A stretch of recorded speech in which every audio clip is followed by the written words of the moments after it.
Kalau ijazah Jokowi itu dijadikan barang bukti, berarti barang bukti kejahatan. Kita akan mengundang Jokowi sebagai saksi fakta, Pratikno ya sebagai saksi fakta juga.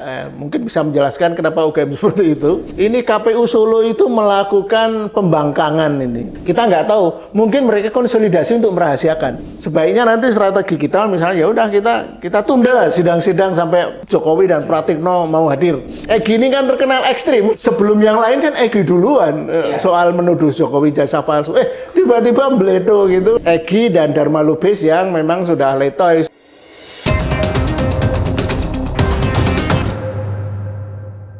Pemirsa, hari ini saya bersama dengan Mas Lukas Duarso.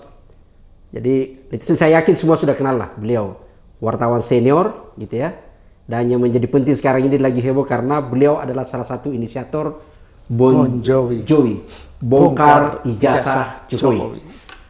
Pemirsa, ini berkaitan dengan sesuai namanya sendiri, bongkar ijazah Jokowi. Hari ini kami akan bersama dengan Mas Lukas, kita akan membongkar gitu ya, kotak Pandora kasus ijazah Jokowi. Tentu termasuk di balik ini ada kesan di sekarang nih. Dua badan publik, institusi negara, UGM dan KPU itu oleh publik dipersepsikan seolah-olah, meskipun seolah-olahnya sudah 99,% gitu ya, 9% bahwa dua institusi itu melindungi kasus ijazah Jokowi. Itu fakta ya, fakta yang terjadi selama ini muter-muter dan ini gitu ya. Nah ini yang ini. Tentu sekaligus juga kita akan spill nih soal informasi manuver terbaru Jokowi yang tiba-tiba bertemu dengan Egy Sujana, Damai Lubis dan termasuk tim kuasa hukumnya. Lebih aneh lagi karena ada polisi aktif yang ikut mendampingi gitu ya. Ini semua yang kita ini.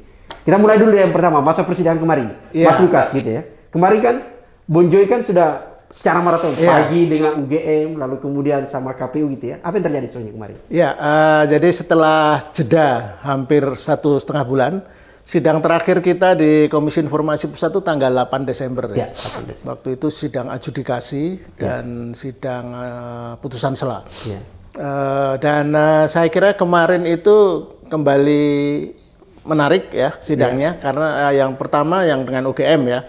Jadi kembali ada istilah yang menarik yang muncul dari komisioner majelis komisioner yang mengingatkan UGM sambil dengan wajah yang bertanya-tanya dan kemudian ini sampai kok bisa begini UGM. Ini sidang setback gitu. Jadi mundur ya dari awal lagi ya karena kan kemarin itu memang ada satu termohon ya dari UGM yang tidak mengikuti 3 sidang sebelumnya. Tiba-tiba dia ikut tapi dia jadi pembicara utama yang mencoba merespon atau mempresentasikan hasil uji konsekuensi yang ternyata konsekuensinya adalah kurang bagus bagi UGM ya. Jadi kemarin itu sidangnya kan UGM diminta membuat uji konsekuensi lagi karena uji konsekuensi yang pertama ternyata tidak dipahami dengan baik oleh UGM, yaitu tidak melibatkan pakar ahli yang independen. Jadi waktu itu makanya kemudian ada guyon-guyon itu bukan uji konsekuensi kalau antar UGM sendiri, itu namanya uji konsolidasi atau bahkan uji konspirasi. Uji konspirasi yang kemarin jadi pertanyaan lagi yang agak terganggu malah majelis komisionernya kan karena menurut UGM berdasarkan hasil uji konsekuensi yang melibatkan 3 atau 4 ahli independen itu yang sayangnya namanya agak lupa karena memang tidak dikenal apakah betul mereka ahli atau pakar, tapi mereka figur-figur akademisi di Jogja lah. Yang intinya adalah justru seolah-olah memperkuat asumsi UGM gitu bahwa dokumen-dokumen terkait ijazah Jokowi khususnya salinan ijazah terus dokumen-dokumen yang penting yang kita minta itu tetap sifatnya tertutup. Tetapi memang UGM hanya bisa, ini yang paling penting, UGM hanya bisa menyerahkan kepada badan publik kalaupun diminta. Gitu. Jadi kan kemarin pertanyaannya saya tegaskan, jadi kalau publik meminta UGM nggak memberi, ya intinya UGM hanya memberikan ke badan publik. Nah itu berarti bertentangan dengan undang-undang keterbukaan informasi karena itu untuk publik. Mungkin dia baca. Bukan hanya untuk badan publik kan, itu ketidakpahaman yang pertama. Yang kedua adalah UGM mengesankan kemarin itu ucapan mereka sendiri seolah-olah menjadi lembaga yang bukan yang memberikan atau menyediakan dokumen, tapi verifikator. Makanya verifikasinya itu untuk badan publik. Misalnya secara kesimpulannya berarti ya UGM akan menjawab untuk Komisi Informasi, tapi kepada kita yang memohon mungkin mereka nggak bersedia memberikan misalnya, ya kan? Dan saya ingat yang menurut saya sidang kemarin itu, dengan UGM ini kok selalu tidak menunjukkan satu persidangan yang cerdas, satu persidangan yang dialog-dialog yang kelihatan mengalir sebagai orang-orang yang mestinya ahli informasi, ahli komunikasi dari universitas yang sangat berat. Saya ingatkan lagi ya, ketika kita Bon Jovi, kita karena kebetulan Bung Samsudin kan juga salah satu inisiator Bon Jovi, itu kan ingat, permintaan kita ke UGM kan tidak dipenuhi permohonan untuk dokumen. Karena dia punya 3 jawaban kan. 1, dokumen tidak dalam penguasaan kami. 2, dokumen saat ini dalam penguasaan Polda Metro Jaya. Untuk proses hukum. 3, dokumen belum ada. Jadi itu 3 dalih, 3 alasan menolak atau tidak memenuhi permintaan kita sebagai pemohon ya. Nah, dalam proses persidangan yang sudah memasuki persidangan keempat ini, itu tetap tidak jelas. Memang saya ingat tuh persidangan ketiga, persidangan adjudikasi, itu UGM waktu itu mengakui bahwa ada hal-hal baru yang membuka pemahaman mereka. Saya masih punya catatannya itu. Tentang dokumen yang dikecualikan, kemudian prinsip-prinsip keterbukaannya. Nah, ingat nggak? Anda kan juga hadir bahwa waktu itu Majelis Komisioner menegur, apakah UGM itu pernah mengikuti sosialisasi nggak sih? Pernah baca nggak? Pernah baca undang-undangnya nggak sih? Sampai digituin oleh Majelis Komisionernya kan. Nah, yang kemarin itu ditegur, ini kok sidangnya jadi kayak mundur setback, kembali ke awal gitu. Itu yang agak membuat dialognya kurang cerdas itu. Oke, Mas Lukas.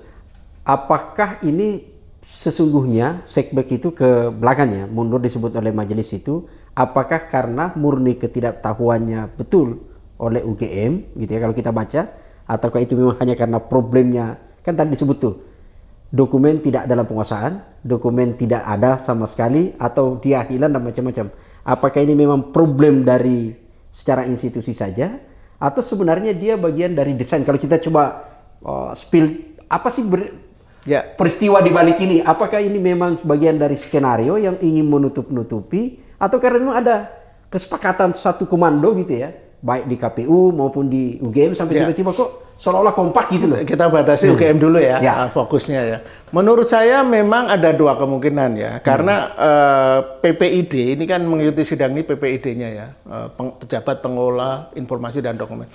Itu memang harus mengikuti skenario dari rektorat kan. Kalau rektorat UGM itu kan sudah menegaskan, ada 9 poin waktu itu yang diulang-ulang. Testimoni UGM kan menyatakan bahwa Jokowi menyelesaikan kuliah dan bahwa ijazah itu ada. Yang dikeluarkan UGM itu asli gitu-gitulah semacam itu. Tapi kan itu hanya testimoni. UGM itu tidak pernah membantu apapun selain hanya testimoni omon-omon itu, karena tidak pernah menunjukkan ke publik secara terbuka bukti-bukti otentik yang memperkuat itu. Jadi apakah itu analisis paling soft ya, itu hanya untuk skenario, untuk safety aja, menyelamatkan diri aja. Sedapat mungkin UGM tidak ikut terlibat dalam kontroversi ini, ijazah asli atau palsu. Karena sudah terlanjur rektor yang menyatakan itu sah, maka dia harus mencari pembenar gitu. Iya, dia hanya berdalih, hanya berkilah gitu, dan yang dalam istilah saya kemarin saya singgung, UGM melakukan birokratisasi bahasa. Jadi berargumen, kemudian selalu bahasanya itu sangat formalistik, sehingga tidak mencerminkan perdebatan soal informasi, keterbukaan, demokratisasi itu tidak muncul. Yang ada adalah para birokrat yang hanya ngomong sesuai sketch, sesuai naskah yang harus diomongkan gitu. Jadi kalau kita seolah-olah yang hadir dalam persidangan itu sudah membawa template dari Jogja, dari game keluar dari template ini berbahaya gitu. Betul. Nah itulah makanya ya kemarin kan diingatkan lagi kan oleh majelis komisioner, kan mereka berdalih memakai istilah asas kehati-hatian. Jadi berkali-kali itu ngomong bahwa kami tidak ingin nanti konsekuensi apa yang mereka sampaikan itu akan secara hukum akan berdampak gitu. Nah, maka mereka asas kehati-hatian, meskipun dalam undang-undang keterbukaan informasi publik itu tidak ada asas kehati-hatian. Yang ada ya asas apakah itu keterbukaan, kerahasiaan, bahwa itu sah atau tidak, valid atau tidak, otentik atau tidak. Nah kesannya jadi UGM itu mengedepankan agak ketertutupan, sedapat mungkin dia tidak mau misalnya menyampaikan informasi yang ingin menunjukkan bahwa mereka itu PPID-nya ya, PPID UGM melakukan investigasi misalnya, melakukan riset-riset atau berupaya mengompilasi bukti-bukti yang menguatkan bahwa bukti-buktinya kuat. Kemarin kan sampai saya ingatkan gitu. Tujuan kita, Bon Jovi itu kan bukan semata-mata ingin mendakwa asli atau palsunya ijazah, tapi ingin mengetahui kebenaran. Kalau memang UGM yakin dan punya buktinya, kenapa tidak diekspos, dipaparkan di situ, tanpa harus menunggu pertanyaan-pertanyaan kita atau pertanyaan hakimnya, tapi dia sudah menyediakan itu. Misalnya dia minta izin, Ibu komisioner, pemimpin sidang, kami akan tunjukkan beberapa, kan nggak ada itu sama sekali. Tunjukkan beberapa dokumen, informasi yang menunjukkan betul. Nah, kan kemarin ingat nggak saya sampai begini, ya kalau memang UGM punya bukti yang valid, kuat dan bisa diverifikasi, kita sendiri Bon Jovi akan betul Bon Jovi Jokowi lulus dan ijazahnya asli. Karena kita kan mencari kebenaran, bukan sedang mempersoalkan kebohongan gitu. Nah itu semua kebenaran. Ya. Benar asli atau benar bohongnya. Ya, kalau kan akhirnya gini, dengan gaya bahasa birokratisasi kalimat-kalimat itu, dugaan yang seperti Bung Samsudin sampaikan, apakah ada semacam skenario ingin membela Jokowi, kemudian ingin menutupi, gitu. Jadi ingin agar kasus Jokowi ini tidak betul-betul bisa terbuka gitu. Jadi kan sampai sekarang pertanyaannya masih menggantung tuh hal-hal yang misalnya begini. Soal KKN, kemarin kita kupas kan, kebetulan salah satu kuasa kita kan pengacara yang alumni UGM yang nggak beda-beda jauh lah masuk UGM-nya. Jadi dia tahu betul gitu kan, dikejar tapi kan teman-teman UGM nggak bisa jawab gitu. Kemudian soal hal-hal yang sampai sekarang, kemarin saya yang tanya kan, kenapa legalisasi ijazah Jokowi itu ada dua warna? Kan? Kenapa yang tahun 2014 merah, yang 2019 biru? Mereka nggak bisa jawab. Habis tinta merahnya. Nah ya nanti dalihnya adalah kami akan cek kembali. Loh ini sudah sidang keempat, kenapa nggak dicek sejak awal-awal dulu? Itu kan pertanyaan kita sejak awal. Makanya gini Mas Lukas, jadi di publik ini ya, yang agak kuat itu kan sebenarnya dua asumsi yang sebenarnya mungkin Mas Lukas bisa jelaskan lebih jauh.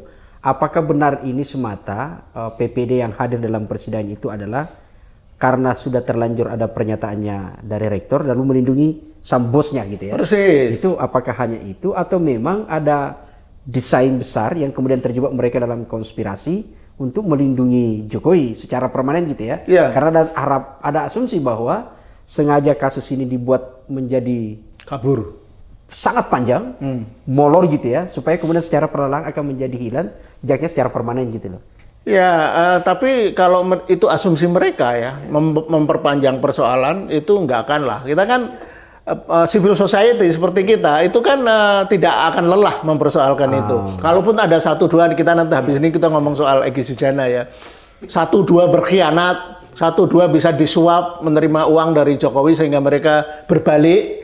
Tapi kan akan muncul yang lain akan mempersoalkan karena ini rasa ingin tahu yang murni gitu. Jadi, nah misalnya gini, sampai sekarang sidang keempat ini misalnya hal-hal yang sangat elementer itu masih belum terungkap dengan baik soal ada kacamata di foto ijazah. Kan kalau misalnya gini ya, kalau mereka menyiapkan betul argumen yang kuat, misalnya mereka kan bisa menunjukkan contoh-contoh ijazah yang di tahun-tahun itu juga berkacamata. Simple loh sebenarnya argumen.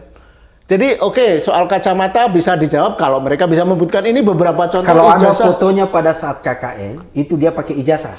Bukan, termasuk gini juga ijazah-ijazah lain. Iya. Bisa kan sebagai pembanding, pembanding gitu Iya, loh. iya, iya. Nah, atau itu tadi kan mestinya UGM punya lah foto-foto zaman mahasiswa dan akan ketahuan itu Tapi ini kan profilnya. menarik kan, di fakta persidangan kemarin itu kan Jokowi hanya ada nilai KKN-nya.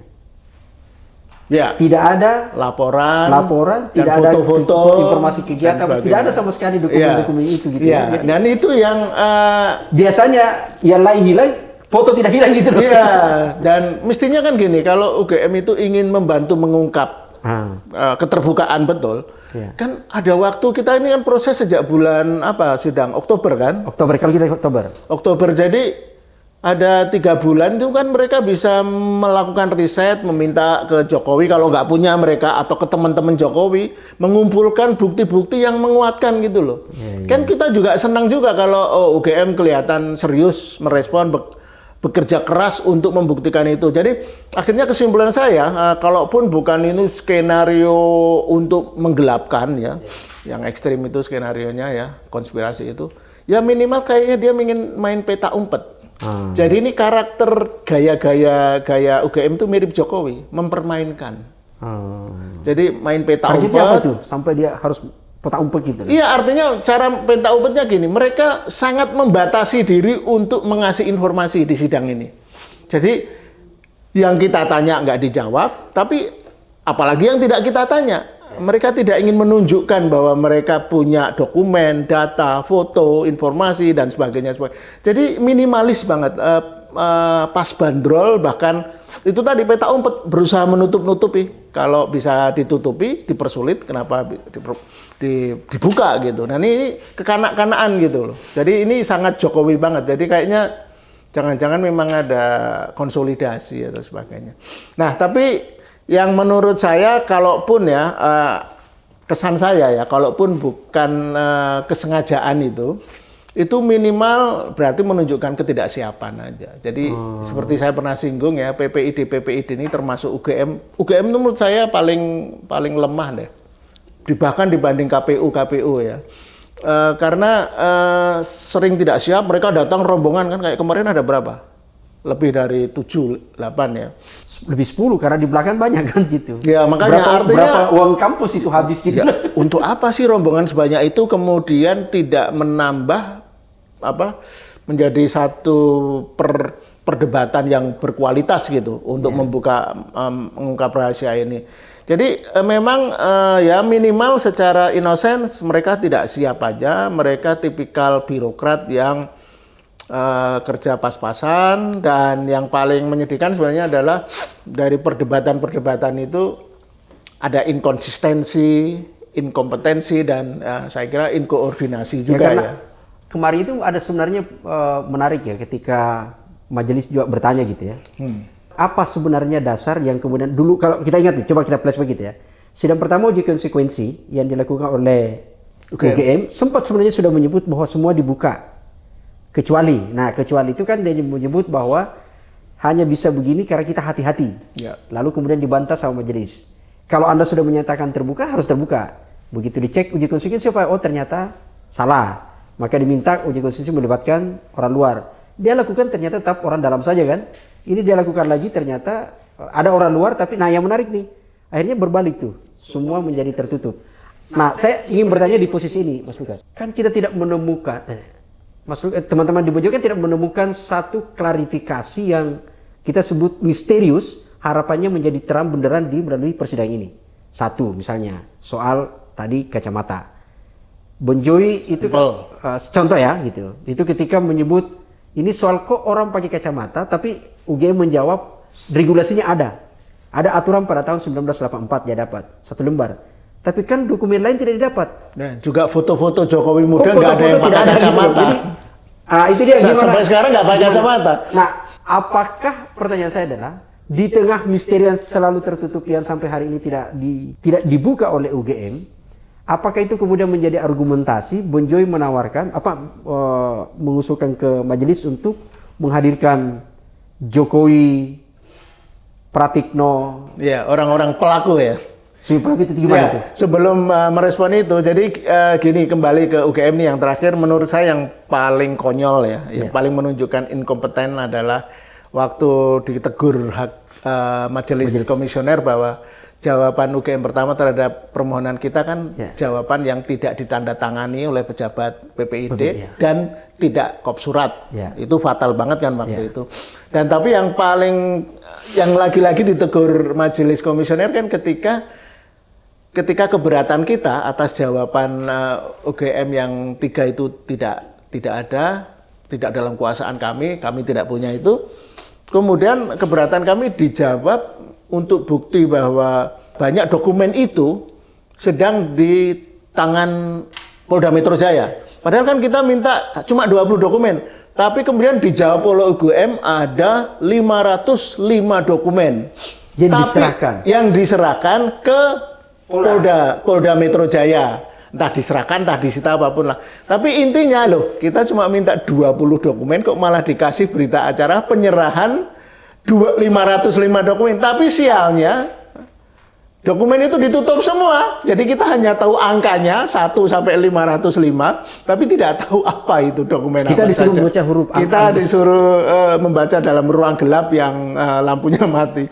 Nah, itu tadi sidang keempat ini kekonyolan itu saya jadi tergelitik nanti kan. Di sidang depan kan kita akan ada saksi ahli ya. Nah, dan diharapkan selain kita akan mengundang saksi ahli ya dari versi kita, mungkin UGM juga mengundang versi mereka. Kan kita sudah umumkan kita akan undang Jokowi, Pratikno. Meminta majelis untuk memanggil. Ya, kita permintaan kita ke majelis untuk mengundang Jokowi untuk bersaksi. Pratikno juga, karena Pratikno kan selama ini dirumorkan, digosipkan, kasak kusuknya, sebenarnya yang di belakang semua ini Pratikno lah. Kenapa UGM berperilaku seperti ini? Sebagai mantan rektor. Karena memang sebagai mantan rektor dan diduga kuat kan kasak kusuknya, itu kan rektor yang sekarang itu orang yang Pratikno lah diangkat gitu. Jadi, kalau nanti 2 tokoh utama ini dari drama kontroversi misteri ijazah ini bisa datang, bagus itu. Saya itu mencatat sedikitnya ada sidang gugatan dari yang mempersoalkan ijazah itu ada 5 ya. Kemudian ada sidang yang dibalik laporan Jokowi ada 2 dan ada 7 laporan dari Jokowi melaporkan orang-orang itu. Tapi kan Jokowi nggak pernah hadir di persidangan-persidangan itu. Padahal Jokowi menjanjikan akan hadir di persidangan. Iya, nah yang kita harapkan ini dalam waktu dekat ya, minggu-minggu ke depan itu, Jokowi kalau betul-betul konsisten dengan ucapannya, dan dia punya nyali, punya keberanian, dia mesti datang di gugatan di pengadilan di Solo, yang dilakukan oleh namanya tim alumni UGM Gugat Jokowi, disingkat AKUI, yang sekarang sedang berjalan juga. Nah, mestinya ini di sidang informasi yang kuasa pengadilan ini, yang sedang kita jalani, Bon Jovi, hadir aja, itu kan menunjukkan kalau berani hadir, wah hebat tuh Jokowi. Berarti memang betul mitos dia punya nyali, bahwa dia benar punya ijazah. Kalau orang punya ijazah ini tampil di forum-forum yang ingin menegaskan kebenaran kan mestinya berani hadir gitu. Tadi kan disebut ya, kalau misalnya dia tidak hadir lagi, apa ada memungkinkan untuk menggunakan, jadi majelis menggunakan upaya paksa? Karena kan undang-undangnya adalah saksi kan harus hadir tuh. Ya nggak tahu juga, tergantung itu kan. Dari pengamatannya nih, kira-kira bisa nggak majelis dengan suasana? Terus terang saya agak pesimis ya. Majelis komisioner Komisi Informasi Pusat bisa memaksa. Mungkin mereka melayangkan surat. Tapi ya Jokowi dengan satu dan lain hal akan dalih berhalangan gitu. Nah, tapi sebaiknya nanti strategi kita misalnya ya udah kita tunda sidang-sidang sampai Jokowi dan Pratikno mau hadir. Karena kesaksian mereka sangat penting gitu. Jadi Ya, kita lihat aja. Tapi kan ada satu yang menarik ini menurut saya. Jadi kan pada saat kita sidang kemarin di ruangan paling ujung, di ruangan sebelah kan kawan kita Bonatua itu diumumkan putusan memenangkan. Ya. Memenangkan gugatannya melawan KPU gugatan diterima dan seluruh yang diminta oleh kawan kita Bonatua itu dikuatkan oleh majelis komisioner. Jadi saya rasa kita juga akan menang ya. Jadi terhadap KPU, UGM dan sebagainya, karena sudah ada jurisprudensinya, kan akan konyol kalau Bonatua bisa menang terhadap KPU, misalnya kita tidak dimenangkan atau di apalah. Jadi ya kayaknya kita juga menang. Faktanya kan persidangan kemarin yang kita saksikan itu kan sebenarnya KPU Surakarta malah masih ngeles gitu kan? Ya, itu yang tadi saya sebut sebagai inkonsistensi ya.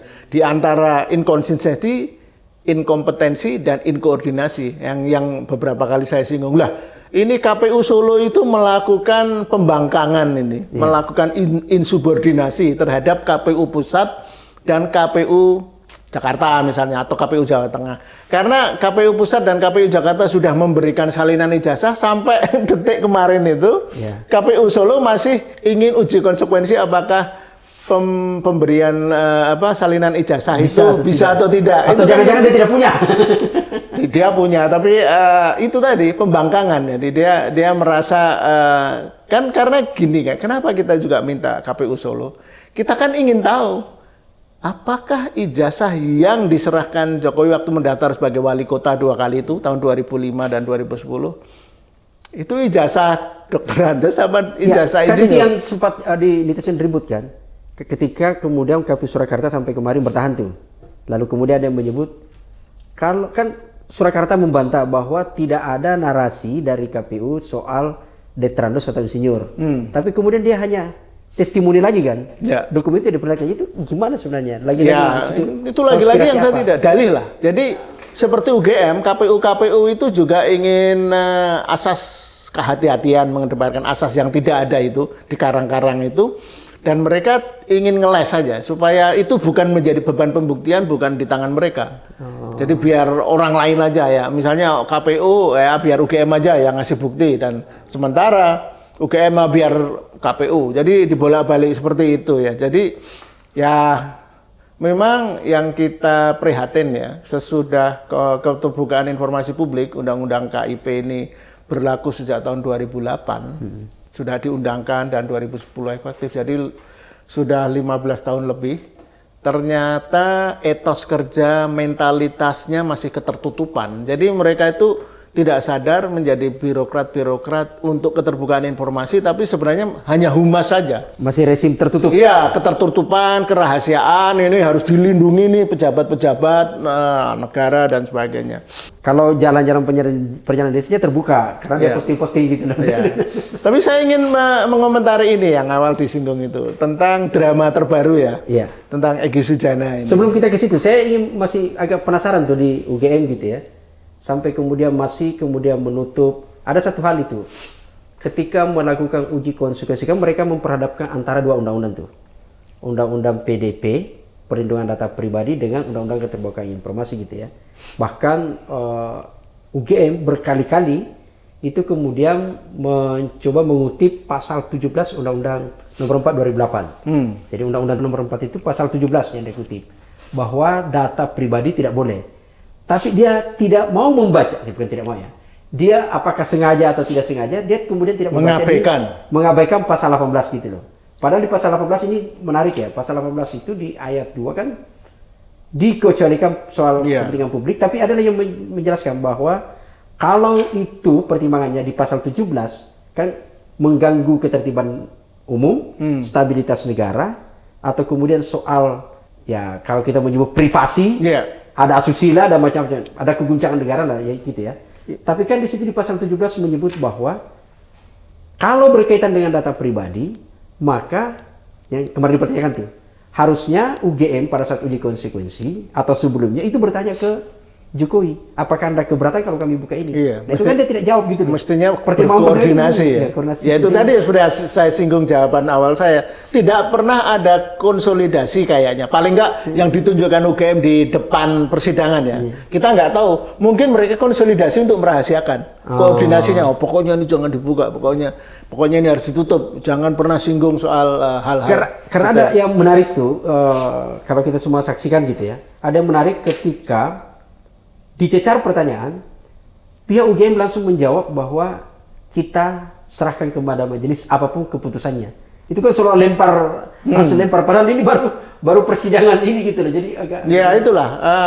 Makanya tadi yang saya tekankan itu ingin ngeles, ingin berdalih, ingin menutupi gitu. Jadi ya itu yang sejauh ini sangat kesan terkuat. Bahkan hakim majelis komisionernya sendiri kan terheran-heran. Kan ingat nggak? Ini UGM ini universitas ternama loh dan sebagainya. Dan ya menurut saya memang seperti itulah ada apa ya? Akhirnya memang ada upaya untuk menutupi ini semua karena memang kalau ini terbongkar ya dari kasus ijazah Jokowi ini, kalau ternyata betul itu palsu, wah, memang negara ini agak geger dalam arti gini, ini akan terjadi evaluasi total ya tentang jalannya politik negara ini gitu. Jadi tapi kan bagus kan kalau sebenarnya ada evaluasi proses rekrutmen kepala negara apa semua gitu. Ya itu memang mestinya lesson learn-nya ya tidak bolehlah PPID ini makan gaji buta gitu loh. Jangan jadi humas gitu loh. Kan sebenarnya PPID itu menjadi kebalikannya dari humas. Kalau ada humas itu fungsinya hanya melayani, memberikan informasi yang bersifat terbuka, itu kan sudah tugas humas. Ya. Nah PPID ini informasi yang memang problematik, yang dikecualikan itu tadi. Nah kalau tadi pertanyaan menghadapkan antara undang-undang KIP dengan PDP, kan nanti pertimbangannya kan untuk masa kepentingan pribadi mengalahkan kepentingan negara. Kan itu kan. Kalaupun ini sama-sama leg spesialis kan dua-duanya. Nah, pada akhirnya penentuannya kan mana yang lebih penting kalau ada problem benturan antara untuk melindungi rahasia pribadi dengan keterbukaan agar negara berjalan dengan satu sistem yang lebih terbuka, ya mesti negara yang lebih utamakan dong. Gitu ya. Kan sumpahnya biasanya gini lah, itu yang seperti itu berlaku hanya untuk masyarakat biasa. Orang seperti kita ini publik biasa. Tapi kalau pejabat publik, karena mereka sudah digaji, diberi amanah, bekerja dengan baik sesuai aturan undang-undang, mereka tidak lagi mempersoalkan pribadinya yang sejauh yang memang layak untuk diketahui lah. Ijazah, CV kan itu yang paling lucu kan. Oh, kita kan ada permintaan katanya CV itu juga pengecualian. Loh kalau sudah jadi pejabat publik kan CV-nya pasti ada di Wikipedia. Hasil uji konstitusi kemarin UGM kan begitu itu masih semua. ditutup juga. Kembali malah lebih itu tertutup gitu ya. Jadi agak nih. Nah, yang saya sebut sebenarnya tadi gini. Kalau ternyata di UGM gitu ya, yang kita lihat bahwa ternyata hampir semua tertutup.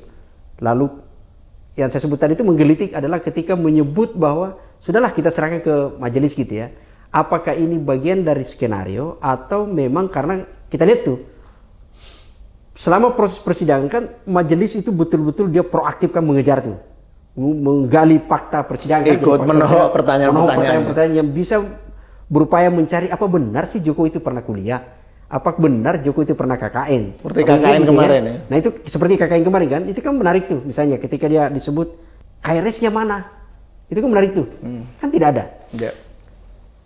Ya artinya UGM ketika kita semua bertanya, yang orang luar UGM, PPID UGM juga nggak tahu. Nah, itu. Jadi ketika kita ingin bertanya, ada nggak sih informasi soal itu dan apalagi ada bukti dokumennya, UGM-nya juga nggak bisa jawab. Maksud saya, apakah itu bukan bagian dari strategi sebenarnya pihak UGM langsung melemparkan persoalan ini ke KIP, menghindari terlalu banyak pertanyaan yang semakin menuki gitu ya? Iya, nantinya mungkin mereka berharap lah semoga KIP Komisi Informasi Pusat nanti bisa diotak-atik juga gitu. Iya. Kan kita sempat melayangkan protes itu bulan lalu kan, akhir tahun lalu. Karena kan Anjang sana, Ke Polda. komisioner KIP semuanya datang ketemu Kapolri.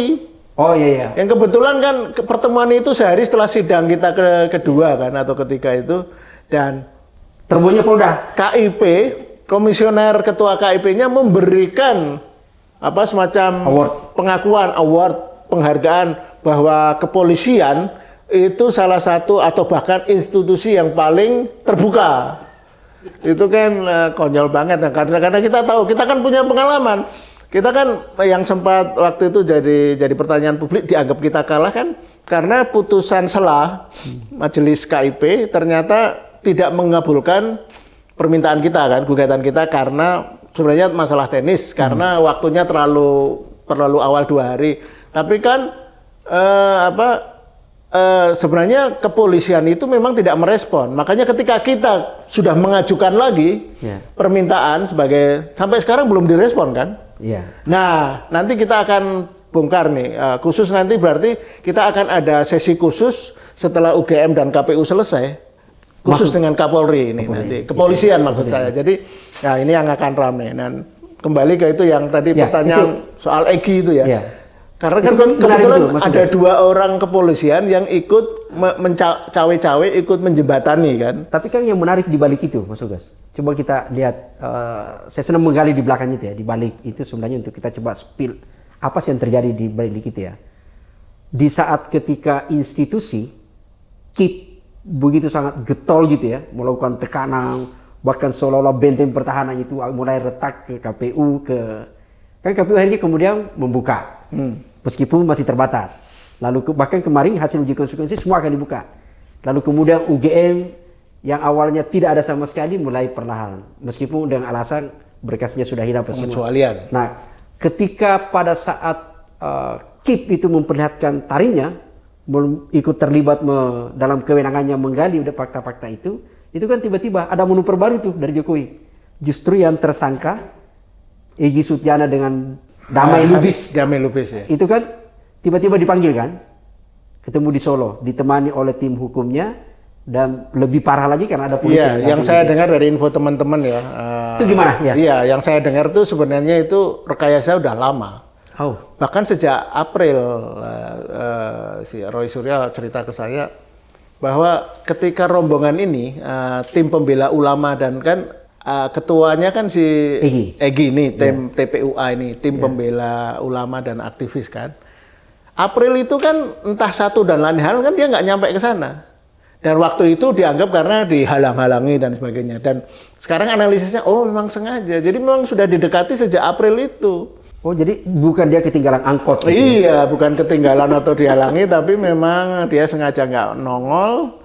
Dan kemudian kan gini, ini licinnya menurut saya ya. Sudah sekali lagi ada bukti bahwa memang Jokowi ini dalam hal permainan politik culasnya memang beginilah. Dia tahu orang gampang dibeli, orang gampang disuap, dia memainkan itu dengan logistiknya yang kuat itu. Ya kuat diduga lah. Nah, masa dari orang yang gini kan terkenal ekstrim. Iya. Ekstrim dalam arti keras gitu, garis keras gitu kan. Dan sebelum yang lain kan Egy duluan soal menuduh Jokowi jasa palsu.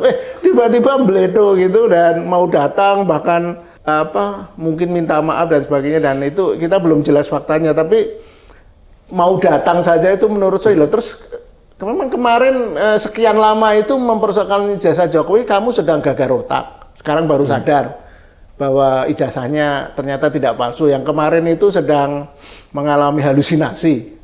Nah, atau sebaliknya yang terjadi berarti ya ini Egy dan Dharma Lubis yang memang sudah letoy, sudah dibeli. Kan Jokowi selalu menyelesaikan dengan itu. Penyuapan saya kira, dan sinetron ini sinetron opera sabun ya, pakai uang pelicin dan sebagainya ya. Nanti akan cepat atau lambat ini terungkap lah. Dan Egy akan semakin, Egy ini kan udah lama lah terkenal, memang suka gitulah.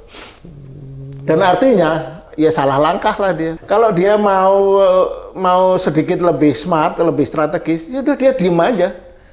Kan apalagi dia punya alasan bagus sebenarnya, kan sakit yang saya dengarkan. Karena sakit, nah makanya kemudian dia butuh biaya untuk berobat dan sebagainya. Nah ini mungkin yang dia pilih, tapi ya sayang sekali lah. Dan tapi ginilah, kalaupun sebagian kawan yang mempersoalkan itu sudah berbalik arah, tapi kan selalu ada lahir tombak-tombak baru untuk mempersoalkan. Yang sedang saya ikuti karena kebetulan saya sempat diminta untuk datang ke Solo untuk menjadi saksi juga. Tapi kan karena berbenturan dengan sidang ke Bon Jovi kemarin, saya nggak bisa datang tanggal 13 itu.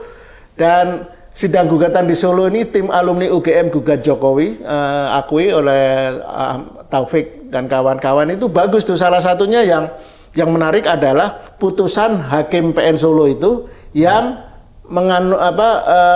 tidak menyetujui eksepsi Jokowi bahwa sidang tidak sah. Artinya sidang itu sah. Nah, sidang tetap berjalan. Kemudian kemarin mengundang mantan Wakapolri Jenderal Purnaweran Ugroseno itu. Dan pertanyaannya menurut saya bagus karena sebagai mantan Wakapolri, Serse, dia aktual kan dan faktual bahwa kalau ijazah Jokowi itu dijadikan barang bukti, berarti barang bukti kejahatan. Oh ya. Kalau kejahatan yangnya dilakukan oleh Roy dan kawan-kawan, itu yang disita barang bukti Roy, handphonenya, rekaman videonya dan sebagainya dan sebagainya. Tapi kan yang disita dokumen-dokumen ijazah Jokowi dan lain-lain yang jumlahnya 505 dokumen oleh UGM diserahkan. Nah itu menurut saya menarik dan ini untuk kali pertama ya sidang yang gugatan terhadap Jokowi ada sinyal yang sifatnya membuka, benar, pengadilan mau, yang lain-lain kan apakah ditolak. Itu bagian bukti indikasi bahwa benteng pertahanan Jokowi mulai retak? Karena kan selama ini tuh kan persidangan selalu menolak tuh, tidak bisa masuk pokok perkara kan? Ini tiba-tiba lolos gitu loh. Ini sekaligus untuk pertanyaan saya berikutnya adalah, karena kan kita lihat tuh perilaku, tabiat kebiasaan Jokowi selama ini tuh kan menggunakan uang, pihak lain untuk kemudian tidak pernah mereka bertemu langsung melawan hukumnya kan? Gitu. Tapi kan yang tiba-tiba terjadi adalah khusus dalam kasus Egy, mereka bertemu langsung gitu loh. Di mana Egy dalam Hari Damai Lubis, itu kan kemudian mereka bertemu langsung. Yang posisi mereka ini adalah tersangka, lawan hukumnya gitu ya. Apakah karena itu bukti indikasi bahwa memang Jokowi sudah mulai retak? Dia pengadilan sudah jebol, jebol gitu loh. Jadi dia menggunakan cara-cara terakhir ya, cara-cara pengaruh uang gitu ya. Artinya terhadap dua kawan ini kalau mereka sedikit lebih smart, misalnya jangan mau dong ketemu di rumah gitu. Mereka datang itu, kayaknya yang butuh banget mereka gitu loh. Kalau sedikit agak smart ya mestinya ketemu di tempat yang netral. Jadi sutradaranya ini tidak sutradaranya tapi memang tapi yang ingin dikesankan ke publik dengan drama itu ya, drama sinetron itu ada tuh si Egy itu, si garis keras itu datang meminta maaf, dia mengaku salah dan sebagainya. Ingin menunjukkan hegemoni itu. Itu yang menurut saya nggak tahu ya, timnya Egy ini betul-betul begitu hopeless, begitu sudah menghamba gitu loh. Meskipun itu tetap jahat sebenarnya gitu loh. Itu memalukan lah, berkhianat kan kalau dari segi gitu ya. Segi ingin mengungkapkan kebenaran gitu. Loh, yang kemarin tuh lagi kesambet setan. Jadi tapi selain kasus Egy ini menurut saya ini nggak mutu ya, nggak perlu kita kupas terlalu dalam. Tapi yang lebih menarik saya lihat jarang dipersoalkan adalah pertanyaan, kenapa setelah ditersangkakan sejak bulan November ya? Sudah dibuat gelar perkara, sampai sekarang pelimpahan berkas itu belum jelas. Mungkin sudah pelimpahan berkas, tapi pertanyaannya kenapa belum ada dari pihak kejaksaan langsung merespon untuk mengangkat kasusnya?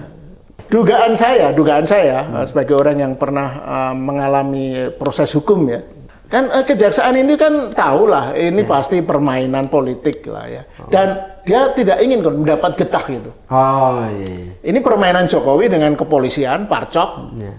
Terus nanti waktu saat pelimpahan berkas yang harus menggugat, menuntutkan kejaksaan.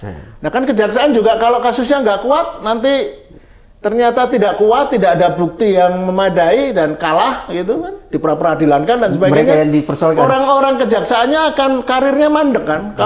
Kalau mengangkat kasus yang tidak kuat, itu taruhan karir bagi jaksa-jaksa yang akan menggugat. Artinya kejaksaan tidak tega untuk kemudian dilimpahkan sampai iya, mereka tidak ingin dapat getah gitulah. Yang makan nangka siapa? Kepolisian. Yang makan duriannya siapa? Cuci piring dia. Iya, cuci piring jaksa. Jadi, nah itu menurut saya juga indikasi bahwa kasus ini kan sebenarnya tidak terlalu kuat ya. Polisi gamang, apalagi kejaksaan. Karena ini kan kasus ijazah, kontroversi ijazah Jokowi itu bukan satu persoalan yang bisa dimediasi. Bukan one prestasi gitu loh. Yang bisa dimediasi itu kan adalah kesepakatan dua pihak. Ini harus hitam putih, benar asli atau benar palsu gitu iya. loh. Bukan yang satu dirugikan, yang satu diuntungkan. Oke, jadi perkara kemudian kalau mau diselesaikan dengan mediasi, bagi dong keuntungannya, kerugiannya. Nah, kalau ini kan tidak ada yang masing-masing pihak tidak ada yang rugi. Dalam arti begini, kalau Jokowi merasa itu asli, ya memang dirugikan. Tapi tunjukkan dulu dong, buktikan dulu. Nah, sebaliknya, ini bukan persoalan ambisi RRT untuk mengungkap ini, karena dia hanya representasi rasa ingin tahu publik. Jadi mediasi itu konyol menurut saya. Jadi Mas Ugas, ini terakhir Mas Ugas. Ini kan persidangan nanti Bon Jovi untuk UGM itu masuk pemeriksaan ahli ya, saksi dan ahli gitu. Nah di sana itu saya ulangi. Berarti akan memanggil beberapa orang. Bisa persiapan untuk menghadapi pemeriksaan berikutnya ini. Bon Jovi. Iya kan seperti tadi sudah saya singgung, kita akan mengundang Jokowi sebagai saksi fakta, Pratikno ya sebagai saksi fakta juga. Mungkin bisa menjelaskan kenapa UGM seperti itu. Kemudian kita akan mengundang beberapa saksi ahli. Ya, misalnya adalah Profesor Maurarar Sihaan, kemudian salah satu mantan komisioner yang saya tidak perlu sebutkan dulu, mantan komisioner KIP yang kebetulan juga karena dia dari PDIP aktif dulu membantu proses pendaftaran Jokowi. Jadi, nah diharapkan nanti di sidang itu kesaksian Pak Maurarar itu kesaksian yang bersifat akademis, konstitusional. Kesaksian kawan kita ini yang satu mantan KIP dan bukan mantan ya, aktivis PDIP ini diharapkan bisa mengungkap apa yang terjadi. Jadi ini dua-duanya saksi ahli, tapi yang satu plus saksi fakta. Nah itu kita harapkan akan membuka persepsi kita pada publik dan akan pada akhirnya endingnya ini gini menurut saya, Bung Samsudin ya. Pertama, kalau Jokowi memang yakin dia asli, dia mestinya harus hadir lah, baik di persidangan Bon Jovi atau persidangan yang di Solo itu, ya. Terus yang kedua, atau dia segera membuka diri bahwa dokumen ijazah salinan ijazahnya itu bisa ditunjukkan, bisa diuji forensik oleh tim independen. Jadi bukan hanya polisi memberi kesaksian, karena polisi tidak punya kompetensi. Polisi itu kan untuk soal-soal kriminal, pidana, bukan soal-soal administrasi. Ini kan soal administrasi, jadi harus tim independen yang menguji keaslian itu. Nah, akhirnya seperti saya pernah sampaikan, kasus ini apapun prosesnya, karena itu sudah agak terlambat untuk menjadi kasus yang bisa selesai secara elegan ya. Jadi apapun endingnya nanti, ini Jokowi ini benar-benar sudah mempermainkan bangsa ini atau mengelabui negara ini. Ini kan memalukan. Kontroversi ijazah palsu ini. Kalau partai pengusung akan dihadirkan? Ya nanti kita coba ya. Kita ingin mengundang Hasto, ada usulannya, Sekjen PDIP. Kita lihat saja. Ya kalau Hasto belum berdamai dengan Jokowi, mestinya mau kan, dia pernah dikerjain kan kemarin. Menjelang Jokowi lengser, Hasto di kerangkeng gitu. Nah, mestinya kalau dia ingin membuka kebenaran juga, ya harusnya nanti bersedia kalau kita undang gitu. Oke, makasih. Saya pemirsa sekalian, saya mengulangi ya. Jadi ini menarik diskusinya gitu. Yang kita lihat bahwa pihak UGM dan KPU seolah-olah mengkompak untuk menutup informasi kasus Jokowi, dan kita berharap di sini bisa terbongkar ya. Pemirsa sekalian, sidang berikutnya itu akan berlangsung minggu depan. Dan Bon Joy seperti dijelaskan Mas Lukas, itu ada beberapa pihak yang akan diajukan sebagai saksi dalam persidangan. Saya ulangi, pertama adalah Jokowi, jadi mantan Presiden RI ke-7, Joko Widodo itu diajukan sebagai salah satu saksi fakta, karena mereka penting mengklarifikasi itu adalah berkaitan soal dua hal. Paling tidak dua hal. Pertama adalah berkaitan soal legalisir ijazahnya yang berbeda-beda, lalu kemudian sekaligus mengklarifikasi karena pihak UGM dalam persidangan sebelumnya menyatakan tidak ada data apakah betul Jokowi pernah ke UGM melakukan legalisir atau tidak. Jadi UGM tidak memiliki data, informasi, karena itu terjadi pada tahun 2014 dan 2019, di mana pada saat itu UGM menyatakan bahwa SOP-nya untuk proses legalisir itu adalah cukup orangnya datang membawa asli dan fotokopi dilegalisir. Apakah betul Jokowi pernah ke UGM melegalisir atau tidak? Itu penting dijelaskan dalam persidangan. Yang kedua adalah yang harus diklarifikasi juga oleh Jokowi berkaitan dengan data soal informasi KKN. Karena lagi-lagi adalah UGM tidak memiliki dokumen. Jadi tidak ada, sama sekali tidak ada. Mereka sedang ingin yang mencari. ada adalah nilai, kita belum tahu nilainya berapa gitu kan. Jadi tidak ada, itu yang juga harus diklarifikasi. Karena juga pada saat bersamaan adalah KPU menyatakan tidak ada verifikasi faktual. Jadi penting bagi Jokowi hadir mengklarifikasi. Nah berikutnya yang akan hadir nanti di undang juga itu adalah Pratikno. Pratikno ini mantan sekretaris kabinet ya. Mensekap ya. Mensekap gitu ya, Pratikno. Tapi beliau adalah mantan rektor UGM yang banyak hal perlu diklarifikasi berkaitan terutama dengan ijazah Jokowi dan proses perkuliahan, karena sebagai rektor tentu tahu prasyarat, prosedur, aturan di UGM terutama penerbitan dan legalisir ijazah. Apakah benar UGM membolehkan itu boleh orang berkacamata?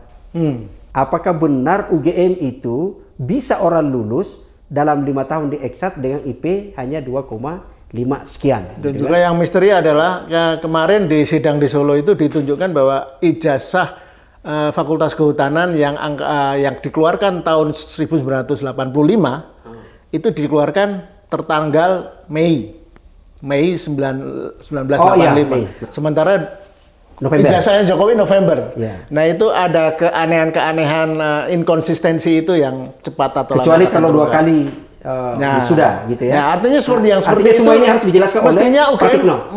Dan yang paling penting untuk penutup ini, saya kira ini saya sudah beberapa kali menyampaikan sidang-sidang Jokowi ini baik di Komisi Informasi Pusat maupun yang di Solo ini akan menjadi taruhan bagi masa depan demokrasi Indonesia.